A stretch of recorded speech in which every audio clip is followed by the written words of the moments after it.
نحمده ونصلي ونسلم على رسوله الكريم اما بعد فاعوذ بالله من الشيطان الرجيم بسم الله الرحمن الرحيم قال الله تعالى في القرآن المجيد والفرقان الحميد لقد من الله على المؤمنين إذ بعث فيهم رسولا من أنفسهم يتلو عليهم آياته ويزكيهم ويعلمهم الكتاب والحكمة صدق الله العلي العظيم وقال رسول الله صلى الله عليه وسلم من أحب لله وأبغض لله وعطى لله ومنع لله فقد استكمل الإيمان او کما قال علیہ الصلاۃ والسلام۔ ایک بار پھر میرے ساتھ درود شریف پڑھیے۔ مولایا صلی وسلم دائما ابدا علی حبیبک خیر الخلق کلہم۔ جمال عشق و مستی نے نوازی، جلال عشق و مستی بے نیازی۔ جمال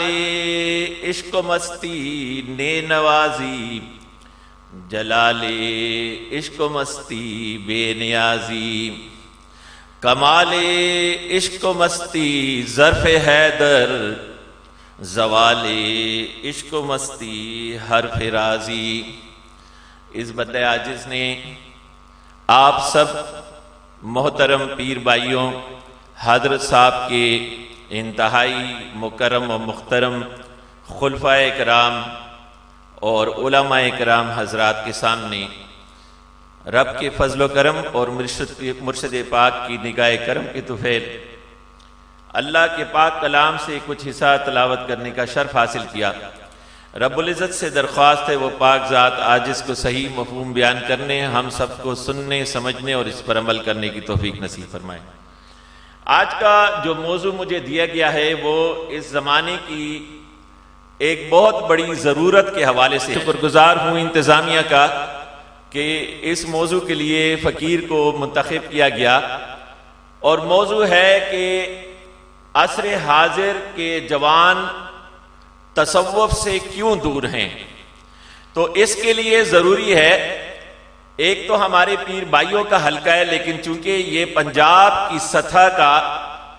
ایک فقید المثال اسلامی روحانی مشن کا اجتماع ہوتا ہے جس میں عوام بھی بڑے تعداد میں آئے ہوتے ہیں، تو پہلے ہم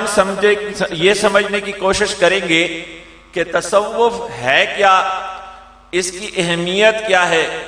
اور اس کے مقاصد کیا ہیں، اور تصوف کی اقسام و صوفیات کی اقسام کیا ہیں، پہلے اس کو سمجھنے کی کوشش کریں گے۔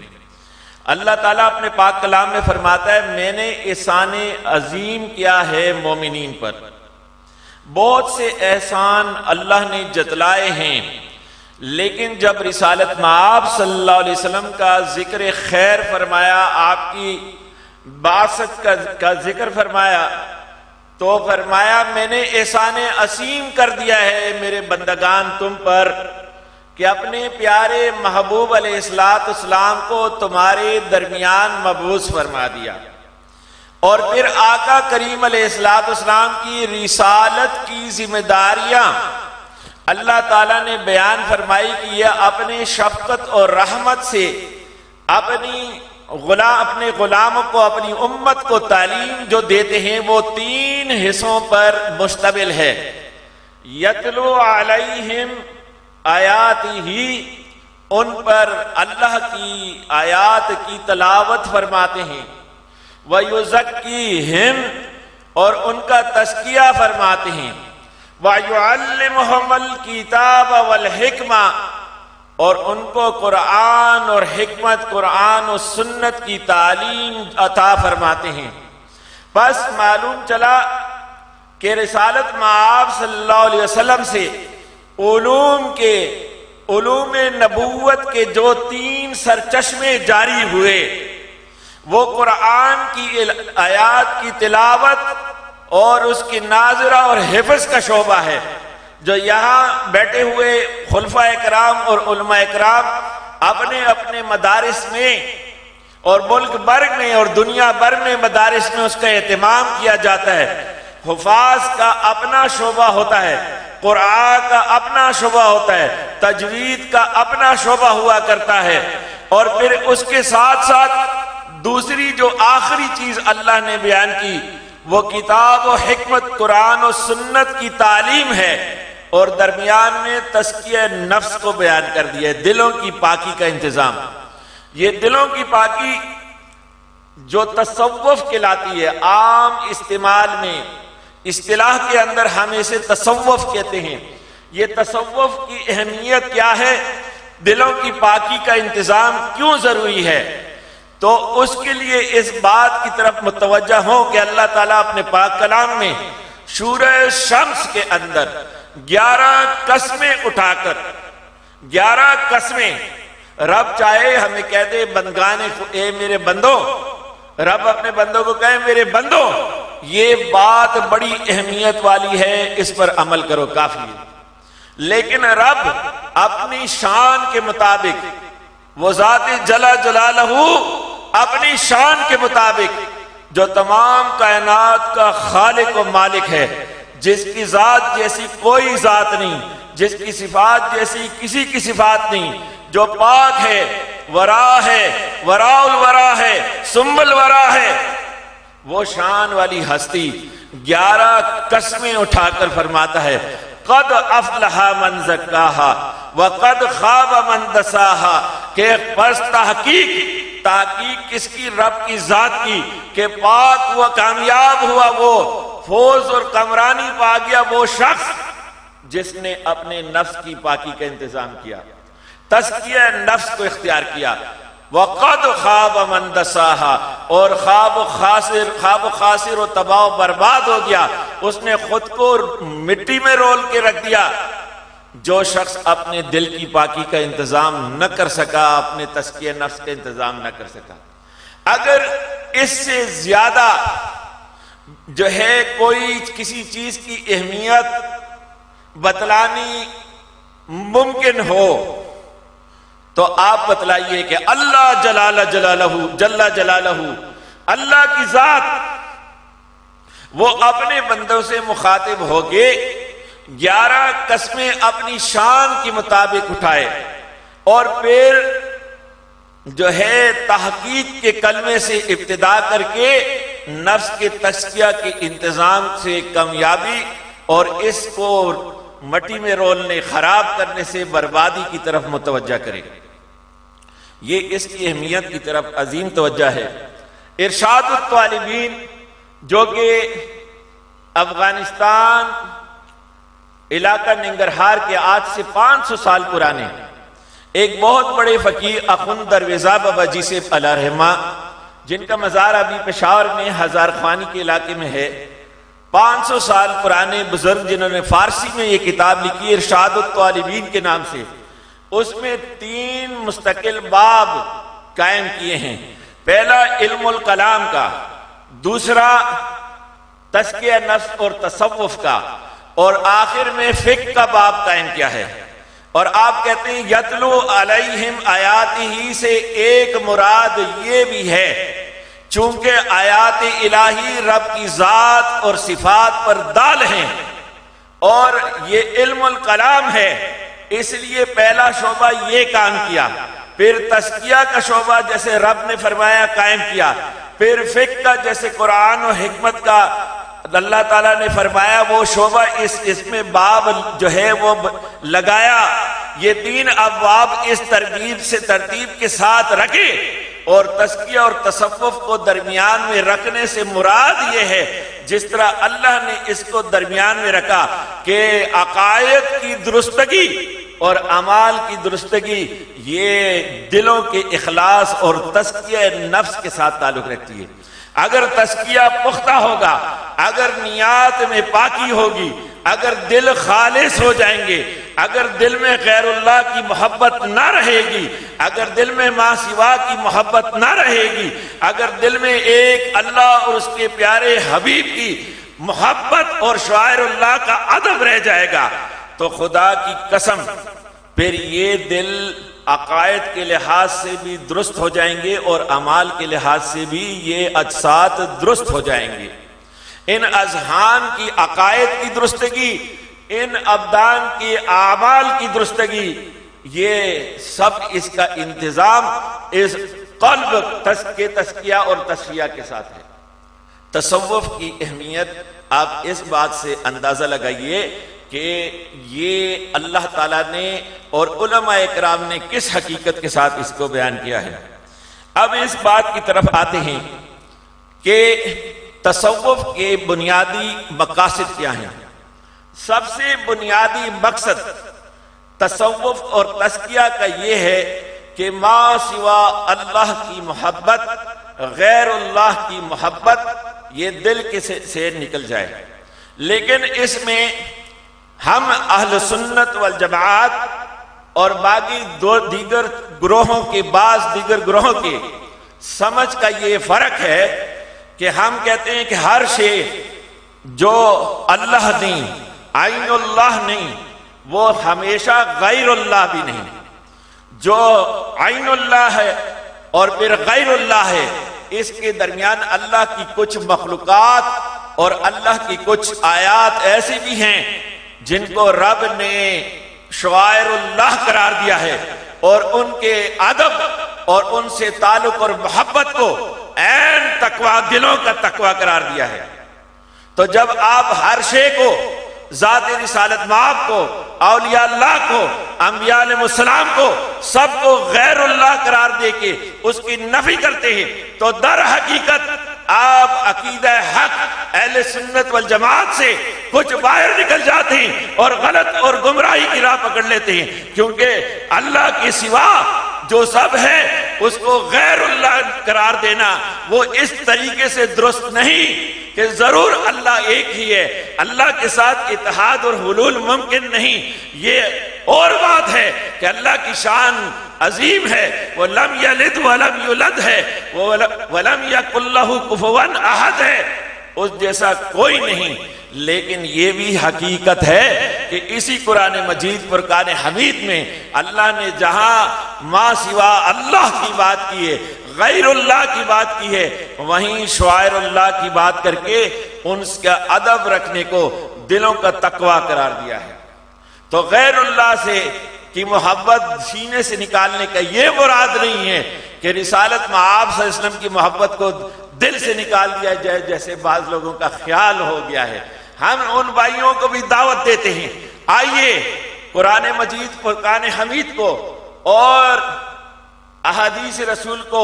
دوبارہ سے بیٹھ کے پڑھتے ہیں، دوبارہ سے سمجھنے کی کوشش کرتے ہیں، اپنی فکر کو چھوڑ کر اللہ اور اس کے رسول صلی اللہ علیہ وسلم کی فکر کو دوبارہ سمجھنے کی کوشش کرتے ہیں، تو ہمیں یہ معلوم ہوگا کہ اس قرآن مجید فرقان حمید اور رسالت مآب صلی اللہ علیہ وسلم اور فقہائے کرام اور محدثین مزام اور ائمہ مجتہدین اور اولیاء اللہ نے جس چیز پر کام کی وہ اللہ کی ادب اور محبت کے ساتھ شعائر اللہ کی ادب اور محبت کو بھی اپنے دلوں کو بسانا ہے۔ ان میں اولیاء اللہ کی ذات، کیونکہ نبی علیہ السلام خاتم النبیین ہیں، آپ کے بعد کوئی نبی نہیں آنا، آپ نے فرمایا لا نبی بعدی، میرے بعد کوئی نبی نہیں، انا خاتم النبیین، میں آخری نبی ہوں، آپ کے بعد لا نبی بعدی، کوئی نبی نہیں۔ لیکن آپ نے فرمایا میرے بعد میرے خلفاء ہوں گے اور کثرت سے آئیں گے، ان کا اتباع امت پر لازم ہے۔ ان اولیاء اللہ سے محبت اور تعلق جوڑنا ضروری ہے۔ تو تصوف کے مقاصد میں سے پہلا مقصد اور سب سے عظیم مقصد یہ ہے کہ معرفت الہی کا حصول ایسے کیا جائے کہ ما سوا اللہ، یعنی دنیا کی محبت، دنیا کے مال کی محبت، حب دنیا، حب مال، جا کی محبت، جائیداد کی محبت، کاروبار کی محبت، یہ دل سے نکل جائے، ایک اللہ کی محبت دل میں بس جائے۔ یہ پہلا بیان ہے، سب سے اولین مقصد یہ ہے۔ اس کے علاوہ اس معرفت الہی کے حصول کو کہ دل میں اللہ کے انوارات ذاتیہ اور اللہ اور اس کے رسول کی محبت کما حقہ بستی چلی جائے اور بندہ اپنے من کے اندر ڈوب کر اللہ کے عشق میں فنا ہوتا چلا جائے، اس کے لیے جو دوسری چیز ہے وہ ہے کہ ہم جو ہمارے دلوں کی بیماریاں ہیں، دلوں کی نفوس کی بیماریاں ہیں، ان کی اصلاح کریں۔ غیبت ہے، چغلی ہے، ریا ہے، تکبر ہے، زنا کی محبتیں ہیں، زنا کی چاہت ہیں، گندی طلبیں ہیں، خواہشات دنیا ہیں، جن میں یہ دل لتڑے ہوئے ہیں، ان سے باز آنے کی ضرورت ہے۔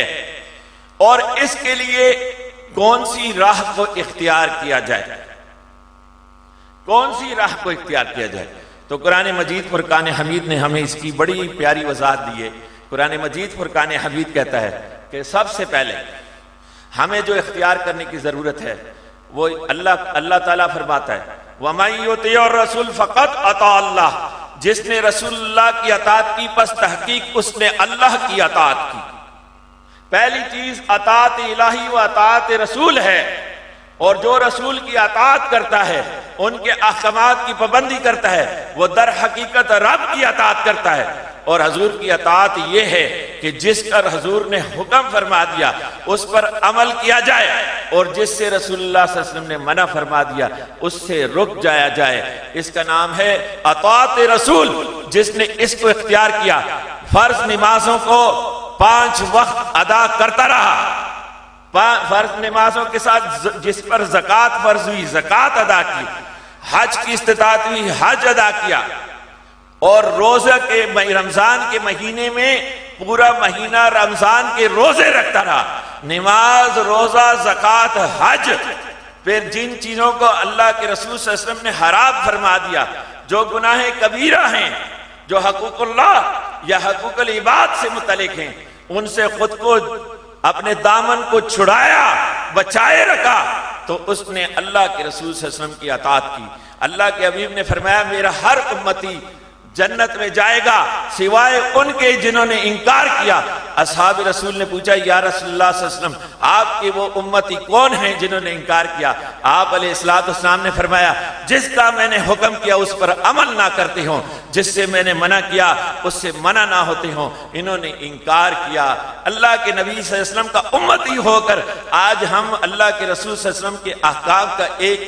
معنی میں انکار کرتے ہیں، تو ہمیں چاہیے کہ پہلے اطاعت کو پکڑیں۔ اطاعت نہ ہو اور بندہ مستحبات کی بات کرے، نوافل کی بات کرے، سنن الزوائد کی بات کرے، تو پہلے تو یہ چاہیے کہ بندہ اپنے اوپر اس بات کی محنت کرے کہ توبہ کامل کرے، توبہ خالص کو اختیار کرے۔ جیسے کل مرشد کریم نے خصوصی توجہ اس طرف دلائی ہے، اور توبہ کامل کے ساتھ گناہوں کو اپنے دل سے نکالے، اپنے وجود سے نکالے، اور اللہ اور رسول کے اطاعت کو اختیار کرے۔ لیکن اگر کوئی اس سے آگے بڑھنے کا چاہتا ہو کہ اس کو عشق الہی، معرفت الہی، معرفت رسول، عشق رسول نصیب ہو جائے، فنا فی المرشد، فنا فی الرسول، فنا فی اللہ حاصل ہو جائے، جیسے ایک دوست نے فقیر سے چند دنوں پہلے سوال کیا تھا، تو اس سوال کا جواب کہ فنا فی المرشد، فنا فی الرسول، فنا فی اللہ کے درجات کیسے نصیب ہوتے ہیں، تو اللہ نے پاک کلام میں فرمایا ہے قُلْ إِن كُنْتُمْ تُحِبُّونَ اللَّهَ فَاتَّبِعُونِي يُحْبِبْكُمُ اللَّهُ، کہ اگر تم اللہ سے محبت کا دعویٰ کرتے ہو تو بس میری اتباع کر۔ محبوب آپ فرما دیجئے کہ اگر تمہیں اللہ کی محبت کا دعویٰ ہے تو بس میری اتباع کرو، یحببکم اللہ، اللہ تمہیں اپنا محبوب بنا لے گا۔ بندے تو کمزور ہو کے رب سے محبت کا کیا دعویٰ کر لے گا، کیا محبت کر لے گا؟ رب جو خالق کائنات ہے وہ تجھے اپنا محبوب بنا لے گا اگر تو اللہ کے رسول صلی اللہ علیہ وسلم کی اتباع کو اختیار کر لے۔ یہاں چونکہ محبت کی بات ہے تو اتباع صرف اطاعت نہ رہی، اطاعت ہم حاکم کی بھی کرتے ہیں۔ قانون دیا ٹریفک کا سگنل نہیں توڑنا، ہمیں پتہ ہے توڑیں گے حاکم ہمیں پکڑے گا۔ اطاعت ہم حاکم کی کرتے ہیں، ضروری نہیں ہمیں حاکم سے محبت ہو، ضروری نہیں کہ ہم حاکم سے متفق بھی ہوں، ضروری نہیں کہ ہم حاکم کو پسند بھی کرتے ہوں، لیکن رسول اللہ صلی اللہ علیہ وسلم کی اطاعت کے ساتھ مومنین پر لازم ہے کہ آگے بڑھ کر آپ کی اتباع کریں، اور چونکہ اس کا تعلق اللہ کی محبت سے ہے، اور پھر عرب کہتے ہیں میں اس کو اپنا حبیب بنا لیتا ہوں، اپنا محبوب بنا لیتا ہوں، تو یہاں اتباع سے مراد یہ ہے کہ حضور صلی اللہ علیہ وسلم کی پیروی، ان کی محبت میں ڈوب کر اختیار کی جائے، یہاں تک کہ ان کے وہ معاملات، آپ علیہ السلام کی وہ سنن جو احکام سے تعلق نہیں رکھتے، آپ کا سونا جاگنا اٹھنا بیٹھنا کھانا پینا مسکرانا چلنا پھرنا، وہ بندہ پڑھ پڑھ کے علماء کو دیکھ دیکھ کے سن کے مرشد کامل کی صحبت میں بیٹھ کر ان کو دیکھ کر اس پر عمل کرتا جائے۔ لیکن بے شک نبی علیہ السلام ہدایت کا روشن بنا رہا ہے۔ قرآن میں اللہ فرماتا ہے لَقَدْ كَانَ لَكُمْ فِي رَسُولِ اللَّهِ أُسْوَةٌ حَسَنَةٌ، بے شک رسول اللہ صلی اللہ علیہ وسلم کی ذات میں تمہارے لیے ایک عظیم و شان منارہ ہدایت ہے، روشن ہدایت ہے، ایک عظیم راہ ہے تمہارے لیے۔ لیکن رب نے فرمایا وہ تو اپنی ذات میں منارہ ہدایت ہے، پر ان سے ہدایت کون پائے گا؟ ان کی ذات میں فنا کا راستہ کون پائے گا؟ ان کی معرفت کو کون پائے گا؟ لمن کان یرجو اللہ والیوم الآخرہ وذکر اللہ کثیرا، یہ وہ لوگ ہوں گے جو اللہ پر پختہ یقین اور اعتماد رکھتے ہوں گے، پختہ یقین اللہ سے ملاقات پہ رکھتے ہوں گے اور یوم آخرت پہ رکھتے ہوں گے، اور یہ وہ لوگ ہیں جو اللہ کا ذکر کثیر کرنے والے ہیں۔ اس لیے اولیاء اللہ نے جو راستہ ہمیں دیا ہے اللہ کی محبت کا، معرفت الہی کا، عشق رسول کا، وہ اللہ اور اس کے رسول کا ذکر کثیر کرنا ہے کہ زبان نبی علیہ السلام کی درود سے تر ہو اور دل اللہ کے ذکر سے معمور ہو۔ یہ ایک مومن کا توشہ ہے، یہ مومن کا ہتھیار ہے، یہ مومن کی ڈال ہے کہ زبان پر اللہ سے دعا بھی ہو، درود بھی ہو، کلمہ بھی ہو، اور دل اللہ کے ذکر سے آباد ہوں، اس کے ایسے کہ دل میں انوارات الہی کی بارش ہونے لگے اور پھر اجزاء خود بخود اطاعت کرنا شروع ہو جائیں گے کہ اللہ کے حبیب فرماتے ہیں جس کا دل جھکتا ہے اس کے اعضاء بھی جھکتے ہیں، اور جس کا دل نہیں جھکتا اس کے اعضاء بھی نہیں جھکتے۔ اللہ کے حبیب فرماتے ہیں دل کی اصلاح ہو جائے، یہ نفس کی قرآن و سنت کی تعلیم بھی دی جائے، دین اور اس کے ساتھ ساتھ دنیا کی تعلیم بھی دی جائے، یعنی تین طرح کی تعلیمیں کم از کم ہمیں دینا چاہیے۔ ایک ظاہری دین کی، انجینئر بنے، اور ہمارے شیخ کامل نے یہ ترتیب اختیار کی، جو میرے سائیں جی کے خلفاء بیٹھے ہیں الحمدللہ، ان میں ڈاکٹرز ہیں، پی ڈی ڈاکٹرز ہیں، انجینئرز ہیں، علماء ہیں، ان میں سے ہر ایک الحمدللہ دنیا میں بہترین کاروبار بھی رکھتا ہے، جاب بھی رکھتا ہے، دنیاوی تعلیم کے معیار سے بھی اعلیٰ ترین مقام پر ہیں، اور دینی لحاظ سے اور باطنی نور سے بھی معمور ہیں۔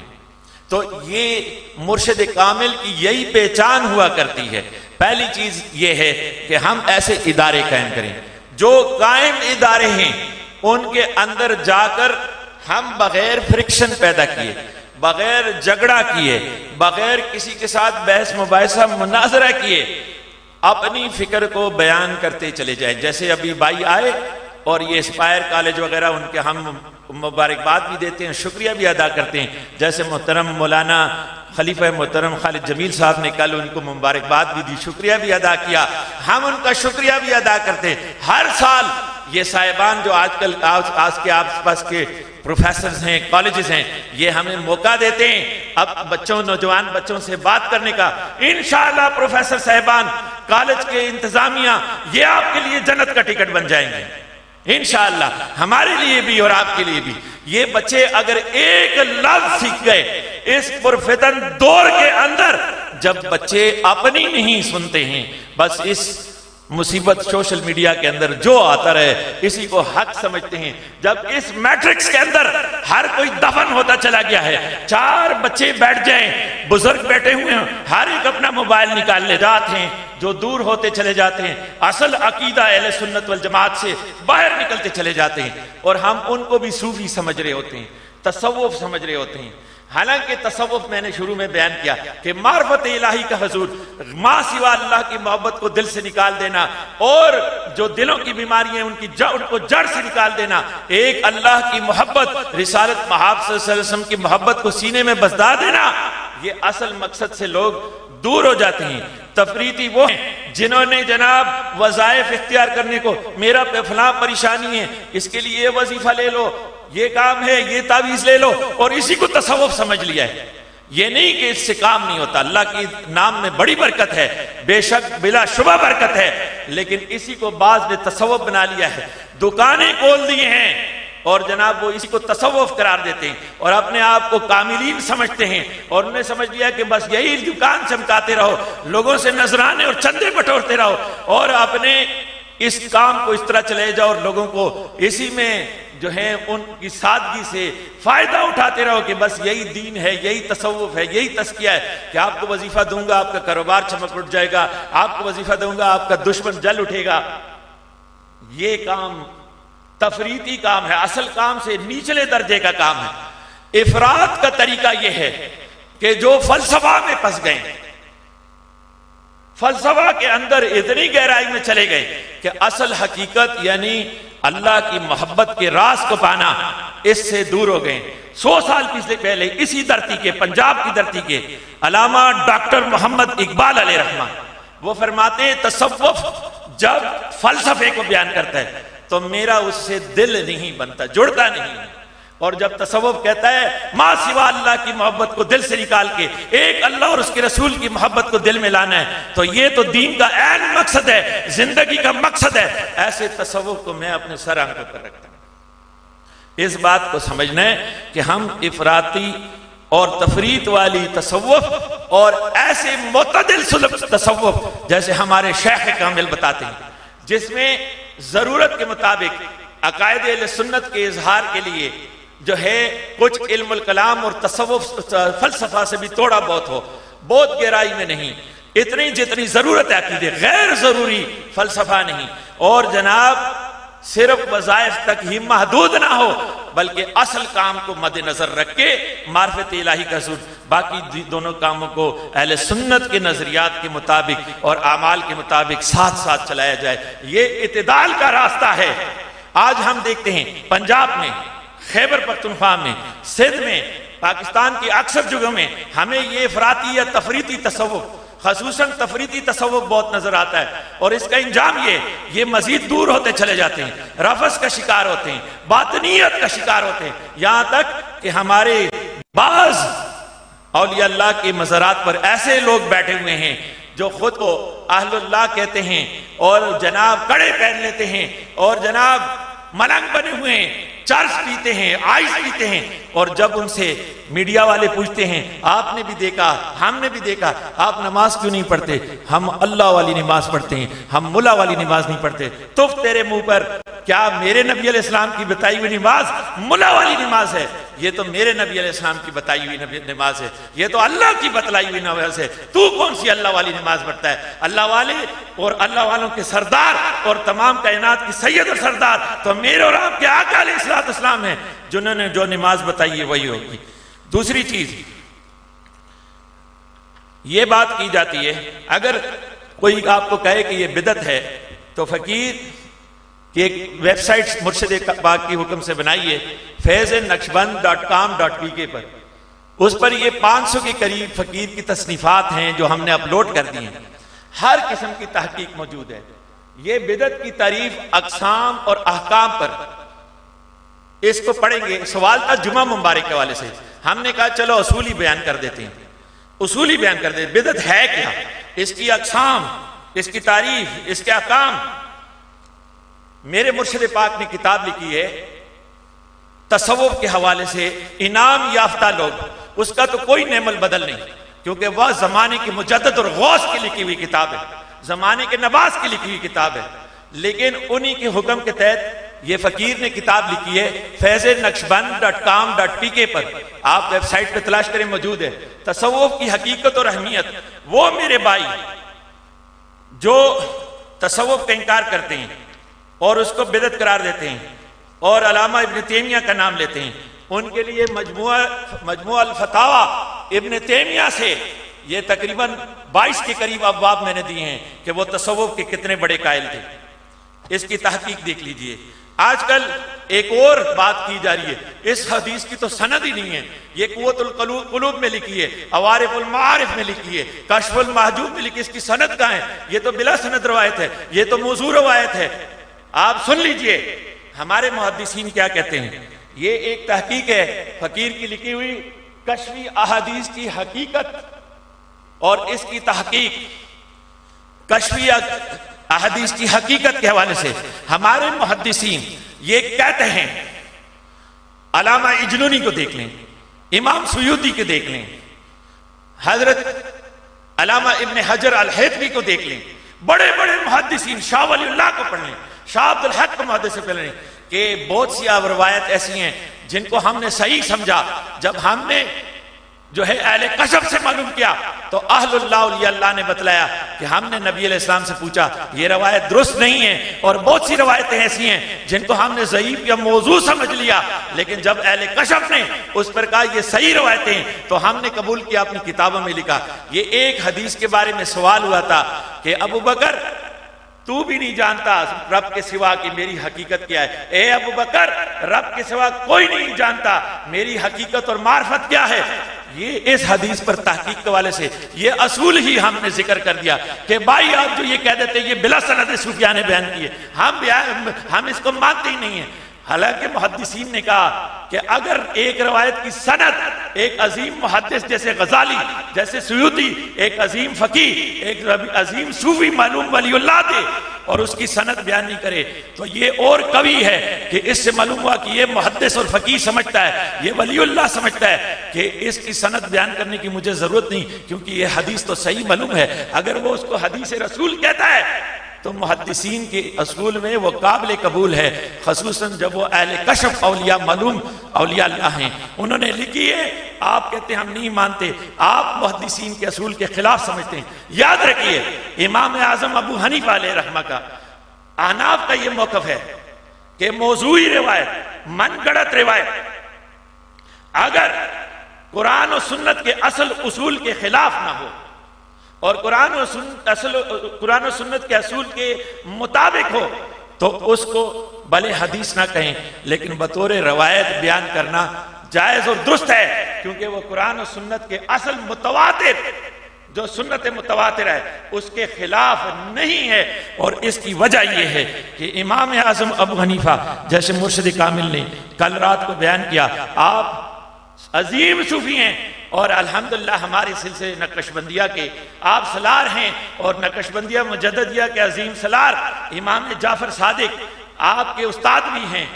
آپ کے پیر اور شیخ بھی ہیں. امام جعفر صادق رضی اللہ عنہ وہ شان والی ہستی رسالت میں آپ صلی اللہ علیہ وسلم کی اولاد سے آپ کے وہ ماموں بھی ہیں اور آپ کے سسر بھی ہیں. اللہ تعالی ہمیں ان اولیاء اللہ کی نسبت اور ان کی تعلق اور ان کی صحبت سے جڑے رہنے اور اس کو سمجھنے کی کوشش کرنی چاہیے. ہمیں اگر اس پر ہم کام کریں گے، آخری حصہ اور بالکل آخری جملہ، ہم میں سے ہر ایک کو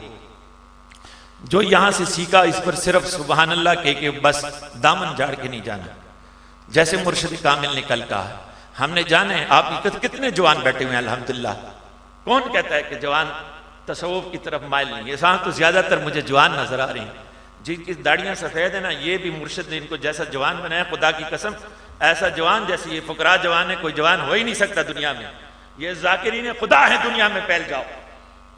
ہر میدان میں، سوشل میڈیا کا میدان ہو، کالج اور یونیورسٹیوں کا میدان ہو، عوام کا میدان ہو، کسانوں دہقانوں کے پاس جاؤ، دکانداروں کے پاس جاؤ، یہ میسج پھیلاتے چلے جاؤ. خدا کی قسم آپ یہ زبان استعمال کریں گے لوگ بدلتے جائیں گے. حدیث پاک رسالت میں آپ صلی اللہ علیہ وسلم فرماتے ہیں بروز قیامت ایک شخص رب کے حضور حاضر ہوگا، اس کے نیکیوں کے انبار اور پہاڑ ہوں گے. وہ کہے گا یا اللہ میں نے تو اتنے اعمال نہیں کیے. کہا تو نے کسی کو نیک عمل بتائے تھے، وہ آگے بتلاتا گیا، عمل ہوتا رہا، وہ آگے بتلاتا گیا، عمل ہوتا رہا، تو قبر میں پڑا ہوا تھا، تیرے اعمال بڑھتے چلے گئے. وہ نبی اسلام فرماتے ہیں کہے گا کاش یہ قیامت اور دور ہوتی اور میرے اعمال ایسے ہی بڑھتے جاتے اور پہاڑوں کے انبار لگ جائیں. یہ طریق اختیار کریں، آپ دیکھیں گے قیامت کے دن اللہ کیا کچھ عنایت فرماتا ہے. وما توفیقی اللہ